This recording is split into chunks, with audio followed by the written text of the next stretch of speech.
يا صباح الفل، ما تيجوا اقترح عليكم وجبة غدا حلوة وسريعة وبسيطة، هتخلص في دقايق وكمان طعمها حلو جدا جدا والولاد بجد هينبسطوا من طعمها. ما تنسوش تحطوا اللايك وصلوا على النبي في التعليقات.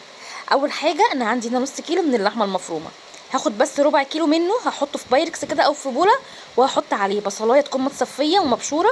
هحط عليه كمان معلقة من بهارات اللحمة ومعلقة من البقسماط او ممكن بهارات الكفتة كمان، معلقة كمان من الدقيق ومعلقة كبيرة من النشا. هحط عليهم رشه كده من الثوم البودره، او ممكن فص ثوم فريش ومعلقتين من البقدونس، مفيش اي مشكله خالص مفروم. اضربيهم في الكبه او اخلطيهم كويس بايدك واعملهم كرات تكون صغيره. في طاسه تكون سخنه جدا هتحطي معلقه زبده ومعلقتين زيت، وتبداي ان انت تدي تشويحه للكفته بتاعتك بالشكل ده لحد ما تاخد لون. حمريها بالطريقه اللي تعجبك، وممكن تستخدمي كميه دهون اقل. بعد كده ضيفي عليها معلقه من الهوت صوص او صلصه طماطم، او حطي كمان كاتشب مع شويه صويا صوص لو مش عندك هوت صوص وكده، يعني اعملي لها صوص بمعنى اصح باي صوص موجود عندك، او حتى كاتشب او صلصه طماطم وشويه ميه. هتقلبيهم مع بعض. حطيت رشه بسيطه من بهارات اللحمه، وحطيت ربع كوبايه من الميه. كده استوت وبقت تمام معايا. هاخدها بقى اشيلها في طبق كده على جنب، وهغسل الطاسه دي وهحط فيها معلقه زبده ومعلقتين من الزيت، وهخليها يسخنوا، وهضيف عليهم كوبايتين من لسان العصفور. ممكن تستخدمي رز بسمتي او رز عادي مفيش مشكله. بعد ما احمرهم هضيف عليهم بصلايه تكون متقطعه مكعبات صغيره، ومعلقه كبيره من بهارات الرز البسمتي، بتدي طعم لسان العصفور ده تحفه، بتخليه في حته تانية. هظبط الملح وهظبط الميه كاننا بنعمل بالظبط رز عادي. هخليه على نار هاديه لحد ما يستوي، وهجيب بقى في بوله صغيره بيضه وكوبايه زبادي صغيره ورشه بسيطه برده من الكركم او بهارات الفراخ زي ما انتوا عايزين. هقلبهم مع بعض كده بالشكل ده. ممكن نحط ملح وفلفل بس ونستخدم بهارات الفراخ، مفيش اي مشكله خالص. هحط برده ربع كوبايه من الزيت ومعلقه كده من الزبده، وهخلي معلقه على جنب تكون سايحه بالشكل ده تديني طعم حلو جدا. وهحط كمان معلقه صغيره من البيكنج باودر، هتدي توريقه وطراوه غير طبيعيه للجلاش اللي احنا هنعمله. كده خلطه التوريق بتاعتنا جاهزه. انا بنوع فيها وبستخدم اللي موجود عندي، وبعمل منها خلطات كتيره جدا هكتبها لكم ان شاء الله في التعليقات، او هنعمل منها وصفات كتير الفتره الجايه. دلوقتي انا هجيب صينيه، عندي الصينيه دي مقاس 30، وعندي هنا لفه جلاش نص كيلو. لو هتستخدمي لفه الجلاش كلها كبري الصينيه مقاسها شويه عن 30، يعني مثلا خليها 32 او 34، عشان مش عايزاها تكون سميكه قوي وتكون مستويه كويس تاخدش وقت كتير في الفرن. هبدا ان انا هحط ورقه ورقه بالشكل ده حوالين داير في الصينيه. هخلي نص الورقه لبره ونصها لجوه بالشكل ده، وما بين كل طبقه والتانيه بدهن طبقه كويسه جدا من الخلطه بتاعه التوريق اللي احنا حطيناها. الخلطه بتاعه التوريق دي بتديني طراوه، وفي نفس الوقت بتخليني اقلل من الماده الدهنيه اللي انا بستخدمها. هخلص الكميه بتاعتي بالشكل ده، وبعد كده هحط الحشوه بتاعتي في النص. الربع كيلو اللحمه المفرومه اللي احنا كنا خالينه على جنب، انا عصبته في معلقه زبده بس كده وبصلايه. ممكن تحطي فلفل الوان او فلفل حار، تبشري جزر معاه زي ما انت عايزه. تقدري تضيفي اي كميه خضار بتحبيها جوه الوصفه دي، ما بتبانش، وكمان بتكتر الكميه والولاد بيحبوه جدا جدا مهما تكوني ضايفه خضار في الخلطه بتاعه الحشوه بتاعته. ممكن كمان تحشيها جبن زي ما انت عايزه، او سجق متعصج، يعني اي حاجه او اي حشوه بتحبيها استخدميها. وان شاء الله هننزل مع بعض وصفات كتيره جدا جدا وحشوات مختلفه للجلاش الفتره الجايه. انا هقفل الصينيه بتاعتي، وما بين كل حاجه ابدا ان انا اقفلها، او كل طبقه لازم برضو ادهن طبقه كده من خليط التوريق. وخليكي سخيه في خليط التوريق علشان ده اللي بيديني طعم وتوريقه حلوه جدا جدا. هقفل الصينيه بتاعتي في اخر ورقه كده من فوق، وهدخل الحروف من تحت، وهشيل باقي كميه الجلاش اللي عندي. اتبقى عندي حوالي 4 ورقات ما حطيتهمش. هبدا ان انا هقفل الصينيه وهقطعها قبل ما ادخلها الفرن. من فوق بقى مش هحط خلطه التوريق بتاعتي، ممكن نحط عادي، بس انا هرشها كده بسبراي من الزيت بسيط كده، وهدخلها الفرن على درجه حراره 180 في الرف الوسطاني. الفرن شغال من تحت بس. اول ما تاخد لون من الجوانب وتبدا ان هي احمرت من تحت، اشغلها الشوايه اخر دقيقتين. كمان لسان العصفور استوى عندي وبقى تحفه. حسيت ان الجلاش عندي مش محتاج ان انا اضيف له مثلا كوبايه حليب ببيضه، او اضيف له مثلا كوبايه شوربه زي ما في العادي بعمل. حسيت ان هو طري وحلو جدا جدا، فما فيش داعي ان انا اسقيه اي حاجه، هخليه زي ما هو. دلوقتي بقى انا هبدا ان انا هغرف الاطباق بتاعتي. ينفع نحطها كلها في طبق عائلي، او نقدمها في طواجن بالشكل ده، كل فرد ياخد طبق بطاجن، او قدموها بالطريقه اللي بتحبوها. ممكن نعمل جنبها سلطه او طبق مخلل، وخلاص كده وجبه غدا متكامله. جربوها تعجبكم، ما تنسوش اللايك والمتابعه. يا صباح الفل، ما تيجوا نعمل كيك كده للولاد يكون سهل وبسيط مش هاخد مننا وقت خالص، بما اننا كده اول الشهر نعمل كده حاجه نفرح بيها الولاد وكمان ترطب علينا في الجو الحر ده. عايزه اقول لكم ان شاء الله هنعمل كيكه تحفه، تنفع كمان للمناسبات لو جايلك عزومه، شكلها وطعمها ومكوناتها قمر كده. متنسيش تحط اللايك وصلي على النبي في التعليقات. اللهم صل على سيدنا محمد. عندي 4 بيضات، هحط عليهم فانيليا والبيض يكون بدرجه حراره المطبخ، واحط كوبايه الا ربع من السكر. هاخدهم كده اخليهم يتضربوا كويس جدا في العجان.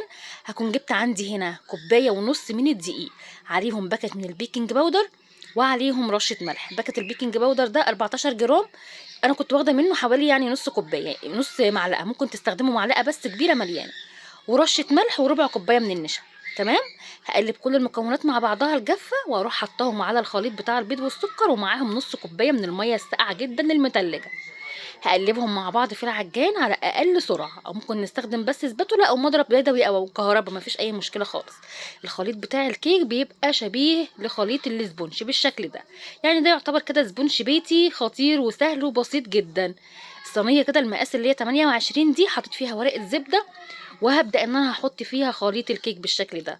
طبعا انا اول ما ببدا في تحضير الكيك بكون مشغله الفرن على 170 او 180 ماكسيمم، وبعد كده احطها في الرف اللي في النص. هتاخد حوالي 25 دقيقه، مش تاخد وقت خالص، وهتكون طلعت معاكي متساويه وجميله. اهم حاجه اخبطيها خبطتين على الرخامه هتتساوى معاكي وتبقى حلوه جدا. اول ما تطلع بقى من الفرن بروح قلباها.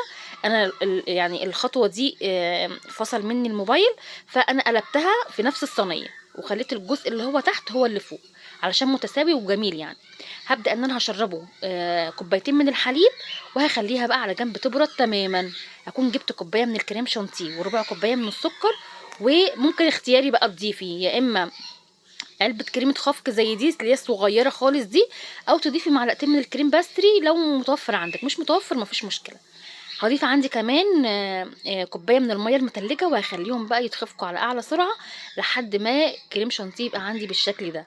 بص قوامه جميل، واهم حاجه تحافظي على بروده الجو وانت شغاله، او استخدمي ميه ساقعه تكون متلجه علشان الكريمه ما تفصلش معاكي او ما تسيلش معاكي.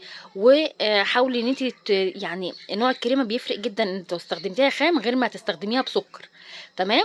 حاولي دايما تضيفي الميه بالتدريج علشان انواع الكريمه بتختلف، وعلشان ما تبقاش مسيله معاكي. تخلي في الصيف ده نستخدم كميه ميه قليله في الكريمه. تمام. دلوقتي بقى عندي الكيك بارد تماما. هحط كميه الكريمه بتاعتي بالشكل ده، واحاول ان انا اسويها بالاسباتولا كده عادي باي حاجه، وانضف احراف الصينيه، وكده بقت جاهزه معايا. لو عندك وقت دخليها التلاجة الكريمه تسقع شويه. لو ما عندكيش زي حالاتي ابدأي ان انت حطي عليها بقى التوبنج اللي من فوق زي ما انت عايزه. عايزه تحطي مانجا، او عايزه تحطي اي فاكهه تانية مفيش مشكله خالص. انا هعمل نصها احط عليه مانجا عادي، والنص التاني انا كنت عامله مربى حليب او مربى كراميل بالشكل ده. هبدا ان انا احطها من فوق الوش. لو عايزين طريقه الكراميل او المربى الحليب دي قولي لي في التعليقات، طريقتها سهله جدا جدا بميه وشويه سكر كده. هاقوم بقى جايبه كيس عندي حاطه فيه شويه من الكريمه، بس خففوا الكريمه شويه علشان تظبط معاكم اكتر، وادخلها بقى التلاجة شويه كده تتماسك وتسقع معايا شويه. وبعد كده تبداي انت تقطعيها بمنتهى السهوله. عايزه اقول لكم شكلها حلو جدا وبتكفي، يعني عايزه اقول لكم لحد 10 افراد مستريح قوي، وكميه كبيره، ومكونات كلها تكون موجوده عندك في البيت، محتاجناش نشتري اي حاجه من بره. كل المكونات ان شاء الله تكون بسيطه وسهله. لو عايزه تعملي تضاعفي الكميه مفيش مشكله خالص. عايزه اقول لكم طريه وهشه وحلوه جدا جدا، واحلى من اللي بنشتريها من بره بكتير، وتكلفتها كمان معقوله جدا، مش هتعدي ال 100 جنيه. جربوها بقى وقولوا رايكم فيها، وما تنسوش لايك ومتابعه كتير، واشوفكم على خير. باي باي. اخر الشهر بقى كده وكلنا بنعمل ايه؟ وجبات اقتصاديه سريعه وبسيطه، كمان الجو حر ومش عايزين نقف في المطبخ كتير. طب ما تنسوش تحطوا اللايك وصلوا على النبي في التعليقات، وتعالوا نحضر غدا سريع وبسيط واقتصادي مش هياخد منكم وقت خالص. بصوا بقى، انا عندي هنا حبتين من البتنجان، يعني وزنهم كده حوالي كيلو. قطعتهم وعلشان مش عايزه اشغل بقى يعني زيت كتير ونخلص ازازه الزيت ونقلي بقى وكده، وكمان صحي. فانا عايزه احطهم في صينيه مدهونه من الزيت، وكمان هديها بخه زيت كده من فوق، يعني مدهونه من تحت ومدهونه من فوق، وهدخلها الفرن. بعمل كده البتنجان على طول، بيوفر لي وقت وبيوفر لي مجهود وبيوفر لي الزيت، وطبعا صحي جدا. دلوقتي انا عندي هنا نص كيلو من اللحمه المفرومه، هاخد ربع كيلو بس منه، وهجيب معلقه زيت واحط ربع كيلو من اللحمه المفرومه، وهديله تشويحه كده او هديله تعصيجه لحد ما يبتدي ان هو يوصل للمرحله دي. بعد كده هبدا ان انا هجيب بصلايه تكون متوسطه كده متقطعه صغير، وفلفل حار او فلفل رومي او الوان زي ما انتوا عايزين. كميه الخضار اللي انت عايزاها مفيش مشكله. هحط كمان معلقه كبيره كده من الثوم المهروس، وهحطها في النص تطلع ريحتها. وبعد كده هنزل عندي ب4 حبات من الطماطم صغيرين مش كبار، او حبتين يكونوا كبار، ومعلقه كبيره من صلصه الطماطم الجاهزه. وبعد كده هتبل ملح وفلفل ومعلقه من السكر ورشه بسيطه من الكمون ومعلقه صغيره من الكزبره الناشفه. هقلبهم مع بعض كويس جدا، يبداوا ان هم يتخشوا في تسبيك كده. وبعد كده هضيف عليهم نص كوبايه من الميه، عايزاه يكون فيها صوص شويه، وكمان اللحمه والخضار يستووا معايا وكله يبقى تمام ويتسبكوا. بعد كده هبدا ان انا اخليهم على جنب، والبتنجان عندي بقى جاهز وجميل، وشايفين لونه عامل ازاي وطري جدا ومستوي وطعمه في منتهى الجمال، وطعمه حلو جدا جدا زي المقلي كمان واحلى. دلوقتي انا هجيب الصينيه بتاعتي دي وهبدا ان انا احط فيها القطع الصغيره من تحت، او القطع اللي هي ايه تكون مثلا متقطعه صغيره، بحيث ان انا احطها من تحت واساوي الصينيه بالشكل ده. بعد كده انا حاطه تسبيكه اللحمه المفرومه، حطها اهو على جنب. ممكن احط يعني معلقه على كل واحده بتنجان، وممكن افرشها كلها في الصينيه راق بالشكل ده. وبعد كده هبدا ان انا احط القطع الباقيه من البتنجان. طبعا نقدر نحط سلايز من البطاطس المحمره نحطها فوق اللحمه المفرومه قبل البتنجان. ممكن نحط فلفل حار، فلفل رومي، شرايح، اي حاجه خضار بتحبوها مفيش مشكله. بعد كده هقفل بالبتنجان واحط الطبقه الثانيه من اللحمه المفرومه، يعني عملت لي طبقتين من اللحمه المفرومه. عايزه اقول لكم تحفه وجميله، وكميه البتنجان فيها معقوله جدا جدا وينفع نزودها. هديها رشه بسيطه من الموتزاريلا عشان تمسك لي كل الحشوات مع بعض وتديني شكل في الاخر، وادخلها الفرن بس ايه الجبنه تسيح.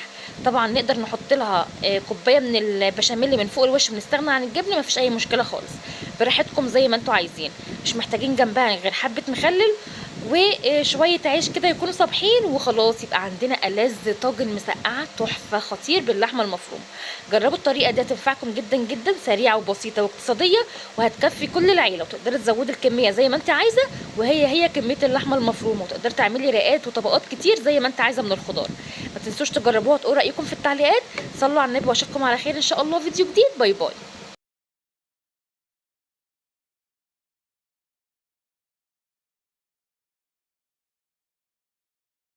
الجو الحر بقى ده محتاج تحليات ترطب على القلب، وفي نفس الوقت تكون بسيطه وتكون سريعه ما تاخدش وقت، ما نشغلش فيها الفرن ولا اي حاجه، وتكون كمان اقتصاديه ومش مكلفه. تعالوا نشوف تحليه النهارده مع مكوناتها ايه. ما تنسوش تحطوا اللايك وصلوا على النبي في التعليقات. اللهم صل على سيدنا محمد. عندي هنا كوبايتين من الحليب يعني نص لتر، هضيف عليهم 4 معالق كبار من النشا، معلقتين كبار من الكاكاو الخام من غير سكر، ونص كوبايه من السكر ممكن نقللها او نزودها زي ما احنا عايزين، بس كده سكرها هيبقى عالي كمان، ممكن نقللها زي ما احنا عايزين.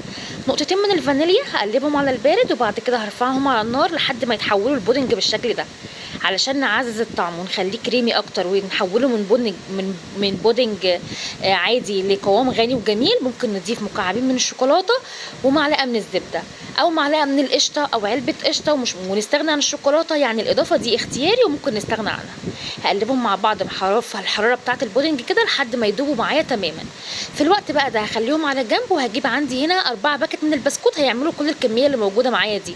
البسكوت ده حلو جدا يا بنات، والباكت ب5 جنيه وبجد تحفه. انا من ساعه ما جربته وانا ادمنته وبستخدمه عندي في كل التحليات اللي بستعملها. المهم انا هبتدي ان انا دلوقتي هجيب البايركس بتاعي او الصينيه او اي حاجه موجوده عندكم. ابداي ان انت حطي طبقه من البسكوت متغمسه في الحليب. الحليب ما حطيتش فيه سكر ولا اي حاجه، ممكن نطعمه بمعلقه صغيره من النسكافيه لو انتوا عايزين او بديل النسكافيه. وبعد كده هعمل معايا كمان طبقه من البسكوت ونحط عليها معلقتين كده من البودنج. ما نكترش البودنج قوي علشان يبقى طبقات البسكوت مناسبه ليه، لان هو كمان سخن وهيطري معايا البسكوت شويه. فانا ممكن ما اكترش البودنج علشان يعمل معايا الطبقات اللي انتوا هتشوفوها معايا دلوقتي.